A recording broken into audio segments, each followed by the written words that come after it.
Салима апа екі келінді болды. Кеше ғана түскен жас келінге ерекше мейірім көрсетіп, жылы қабақ танытып бастады. Үлкен келіннің бұл үйде бағы ашылмады шамасы. Өйткені ол келінді ешкім адам ретінде көрмейді. Енесі де үнемі кемсітіп, сыртынан күліп отырады. Күн суып, салқын түсе бастады. Жаңа келін ыдыс-аяқ жуып жатыр. Өтіп бара жатқан енесі оны көріп, "Ойбо қызым, бұл не істегенің? Суықта неге тұрсың? Үйге кір", деді. Келіні: "Мама, суық емес. Мына ыдыс-аяқты шайып алайын, сосын кіремін", деді. Енесі: "Қой құрсын, ауырып қаларсың", деп үлкен келінін шақырды. Сыртта кір жуып жүрген келіні тездетіп келді. "Ау мама", деп еді енесі. "Ал, мұндағы ыдыстарды шайып қой, сосын жаңа келінге ауыр тірлік жасатпа. Өзің жаса", деп жас келінді алып үйге кіріп кетті. Байғұс үлкен келіні сыртта кірін де жуып, ыдысын да шайып жатты. Қолдары әбден тоңып, үсті басы су болған күйі үйге кірді. Үйде енесі, қыздар, келіні ыстық шай ішіп, теледидар көріп отыр екен. Барлығын жүзінде күлкі, мәз-мейрам болып отыр.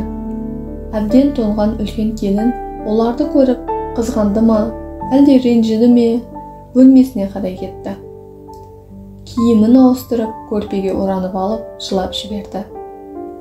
Өйткені оған деген әділетсіздік жанын жеді. Үйдің үлкенінен тартып, кішісіне дейін оны сөзбен көңілін жаралап бітті. Ол өте еңбекқор, еш уақытта жұмыстан қашқан емес. Тамақты да өте дәмді әзірлейтін. Мүлде алдауды білмейтін. Сол мүмкін оның кемшілігі болар. Арадан бірнеше күн өтті. Жас келіннің артынан бұйымдары келе бастады. Енесі қуанып жүр. Бірінші келіннен бұндай қымбат бұйымдар келмеген еді. Енесі жұртқа мақтанып: "Міне, бұйымдары келді, таза асыл мал дүние бұл. Келінімнің отбасы өзіне тоқ, көргенді, білгенді отбасы екен". Бұл сөздер үлкен келінге қатты тиді. Күлімдеп, көпшілік ортада ренішін байқатпады. Кеш батып, бөлмесіне кірген ол өзінің артынан келген дүниеге көз салды. Қараса, ескіре бастаған жиһаздар. Өйткені ол жиһаздарды 5 жылға жуық қолданып келе жатыр. Дегенмен өзіне қатты ұнайтын. "Әке-шешемнің мен үшін деп адал еңбекпен алған дүниесі", деп сипап қойды. Таң атты. Жас келін асханада ас әзірлеп жатыр. Үлкен келін қасына барып: "Қалайсың, жақсы демалдың ба? Біздің үйге үйреніп қалдың ба?" деп сұрақ қойды. Жас келін: "Я, жаңа мебелде жақсы демалдым. Өзім қалағандай үлкен екен. Үйге де үйреніп қалдым. Мамамыз өте мейірімді екен, я?" деп жымиды. Үлкені: "Я, өте мейірімді, ақ көңіл адам", деп ойланып кетті. Сосын тез есін жиып: "Кел, мен саған көмектесейін", деп шай әзірлеп кетті. Таңғы астан соң енесі үлкен келініне қарап: "Сен үйді бүгін жақсылап тазала.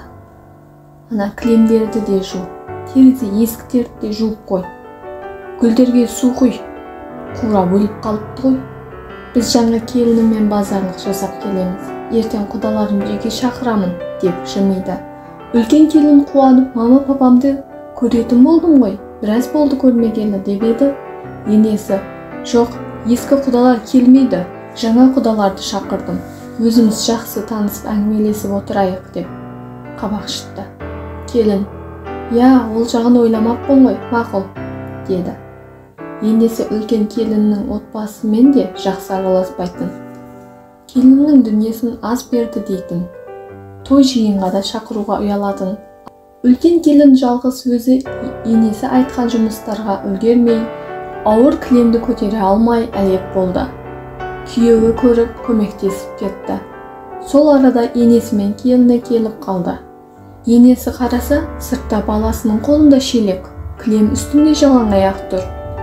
"Ай бала, мұның не? Аяғыңнан сыз өтті ғой, тұр мұнда", деп қолындағы шелекті алды. Үлкен келінге қарап: "Мен саған баламды үй тірлігіне жұмсасын деп туып едім, өзің жасамайсың ба? Күйеуіңе кілем жудырғаның несі? Ей, көршілер көрсе масқара боламыз ғой. Сені де келін дейді-ау, еш нәрсеге миың жетпейді.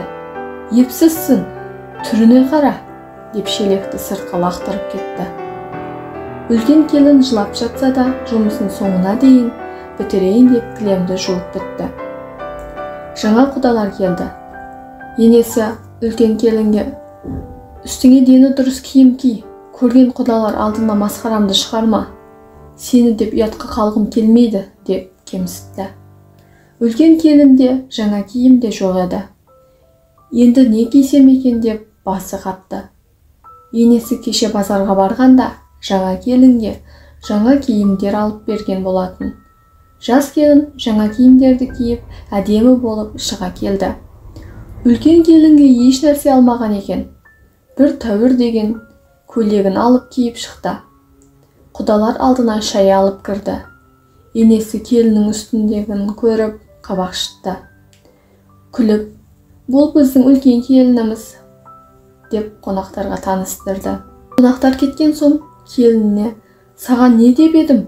Өзің сөзге түсінбейді екенсің. Тым болмағанда қонақтарға көрінбей тұрмадың ба?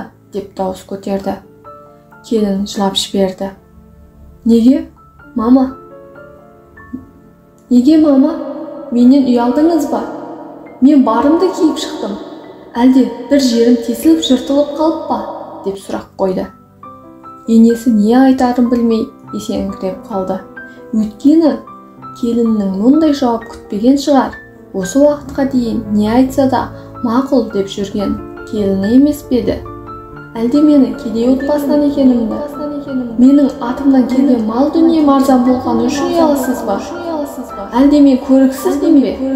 Әлде балаңызды бақытсыз еттім бе? Мама, мен бұдан артық сіздің сөздеріңізге, кемсітулеріңізге шыдай алмаймын, деп баласын алып кетіп қалды. Үй тым-тырыс қалды. Енесі: кете берсін, өзі ертең қайтып келеді.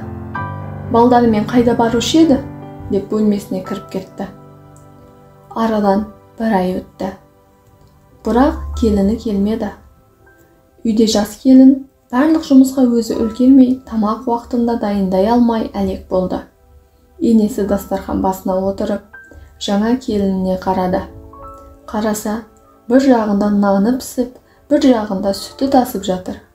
Үлкен келіннің бәріне үлгеруші еді. Неберемді де сағындым. Үйіміз тып-тыныш болып қалды. Төркінінде қалай отыр екен баласымен. Менде де ес жоқ қой. Неге соншама көңілін ауырттым? Мал дүниесі керек пе еді маған? Баламның да көңіл күйі жоқ. Келін бар кезде екеуі ойнап күліп жүруші еді. Мен мал дүниеге ұшып, адам танымай қалыппын ғой. Алла, өзің кешірші. Көзімді ашқаның үшін рахмет, деп енесі кеш бата құдаларының үйіне барды. Келінін құшақтап амандасып, жүруге сені сағындық, неберемді сағындық деп келінін үйіне алып кетті. Ертесіне базарға барып, небересіне, келіндеріне базарлық жасап келді.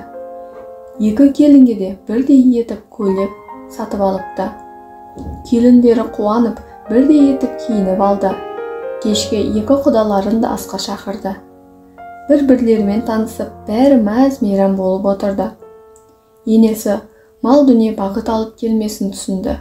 Басты байлық отбасындағы тыныштық пен татулықта екенін ұқты. Құрметті біздің арнаның тыңдаушысы, соңына дейін бізбен болғаныңыз үшін рахмет. Оқиғаға қатысты өз ойыңызбен бөлісе кетіңіз. Жаңа оқиғаларды өткізіп алмас үшін арнаға жазылып кетіңіз.